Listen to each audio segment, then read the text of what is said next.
part 3 of our morning musings. It's not really morning anymore. It's lunchtime. It's technically still morning for other people, but it's my lunchtime. Alright, so if you missed it, the topic is frequency. And if you missed the last little part 2, go watch it. In that one, we cover frequency in regards to our spirit guides, connection, and also kind of timeline.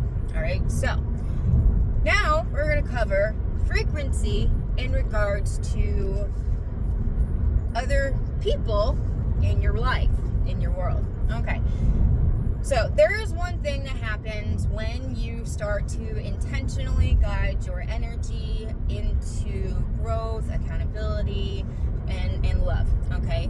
And so one of those things that happens is that people who are around you will pick up on those changes, okay? Usually when you're starting this kind of journey and you're looking up these kinds of videos and you're asking these questions, okay? Usually it's because you are at a point in your life where you've either been hiding a lot about yourself or from yourself. You've been masking. If you consider yourself neurodivergent, you've probably been masking. And it's like your actual soul has just come to a point where it can no longer handle you pretending to be what you're not. Okay, so then you start to do the work. You start to look into spiritual practices. Some people take religion. Some people move into, whatever it is, whatever floats your boat. Atheism, paganism, witchcraft, Christianity, Catholicism, whatever it is, I do not care. Buddhism, okay? Buddhism's good. Doesn't matter. You're going to be seeking out all of these different avenues to gain insight about why you do the things you do and how to stop, right? And for a lot of people, a lot of the reason why they do the things they do is because they feel very alone, right? And so, kind of adopting a craft or, putting yourself in a position wherein you feel like you are part of a group helps you kind of build some confidence in those areas, right? And so, that's fabulous. It's all good. Try not to label yourself early on. Test things out. What feels good, what doesn't. If you're somebody like me, you'll end up figuring out that you like little bits and pieces of lots of different things, but nothing truly fully resonates because you walk a different pathway. It just is what it is, right? And so whatever you choose to rest on, or whatever you choose in whatever way, even if it's just self and you're just working on self and it doesn't involve anything outward, fine, whatever. What happens when you start to do that is you're going to start to grow in confidence. You're going to start to advocate for yourself more. You're going to start setting boundaries. All of those things are indicators that you are reaching healthier versions of yourself, that you've integrated some lessons. And look, the first time you all set a boundary, I'm not going to lie, your heart's going to race. You're going to feel sweaty and calmy and like you're going to pass out. You're going to sit there and it's going to twist like a knife in your gut and in your chest. You're going to feel like you let people down. You didn't, I promise. You didn't, I promise. Okay? You have to advocate for yourself because you cannot help other people if you continue to be wounded and oppressed, even if it's self-done or whatever.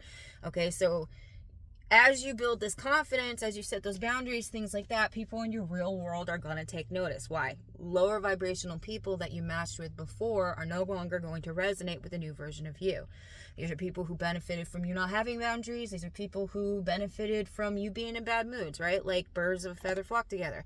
But if all of a sudden you're saying, I don't want to gossip anymore, and I don't want to be that person, and I don't want to resonate with that anymore, now all the people who do resonate with that, they're going to take probably a little bit of offense, right? Because when you start to show people that you are able to change, it puts a glaring spotlight on their choice not to.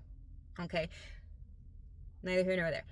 It becomes a frequency change, right? And so now they are operating down here somewhere in these lower frequencies of jealousy, of gossipy, of, evil eye, talking poorly, negative, all of that, right? And now you're doing your damnedest, you're doing your best to come up here and to vibrate from a space of understanding, self-love, compassion, really starting to do self-care, filling your own cup before you fill other people's, things like that.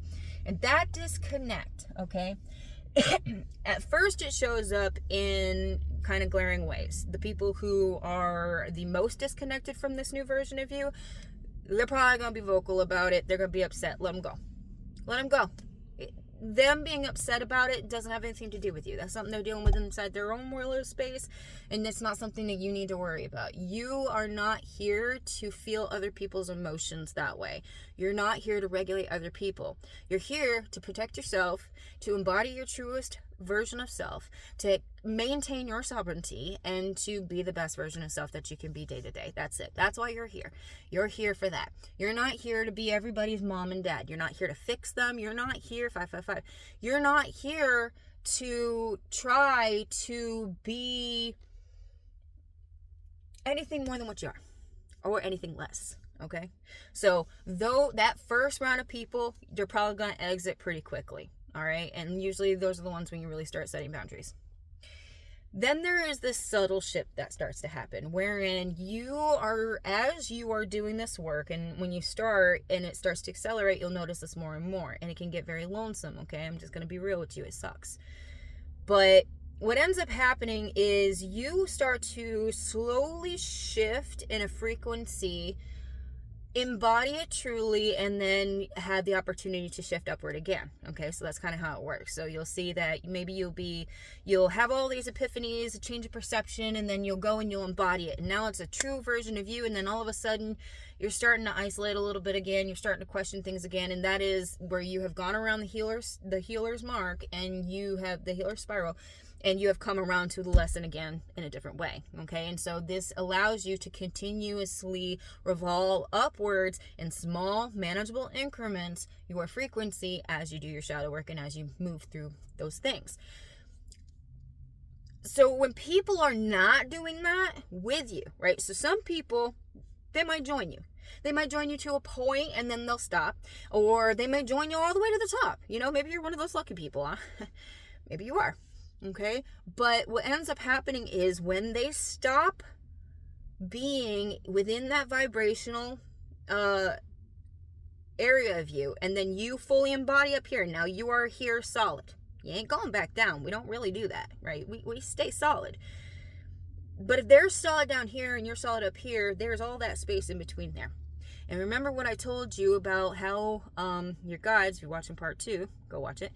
Your guides, you can only be perceiving them if you're in alignment with them, if you're in a similar frequency, right? There's some gap where you're still playing in each other's world, but once that gap gets far enough, now there's a significant disconnection. Those people are going to exit your reality. Most of them are going to do it quietly. They're going to stop calling. You're going to slowly stop thinking about them. They're going to slowly stop thinking about you. You're just going to kind of, and one day you'll look back and you'll realize, I haven't really talked to these people in a while. And you may go look at them, but what you're going to find when you look is that they seem to be stuck in the same place that they were the last time you saw them. And there's going to be some part of you that sees that and says, well, if I want to reach back out, that means I got to go back down. You can choose to lower yourself down to maintain connections with people who are not ready to move up that ladder with you. But it's not going to serve you in the long run. It will backfire on your face, because once you've seen things, truths, you can't unsee them, you can't unknow them, and you can't pretend you don't, right? So that is one of the big things that happens in this process that a lot of people either gloss over, they don't talk about, or they get angry about. But I just want you to understand why it happens. It's great for your boundaries, all that, but there's actually a true fundamental at the core frequency difference that is making that happen. And in the next part of this, I'll explain to you how we kind of are all operating in our own little bubbles and our frequencies. Okay, so stay tuned for part 4, I guess. Love you. Bye.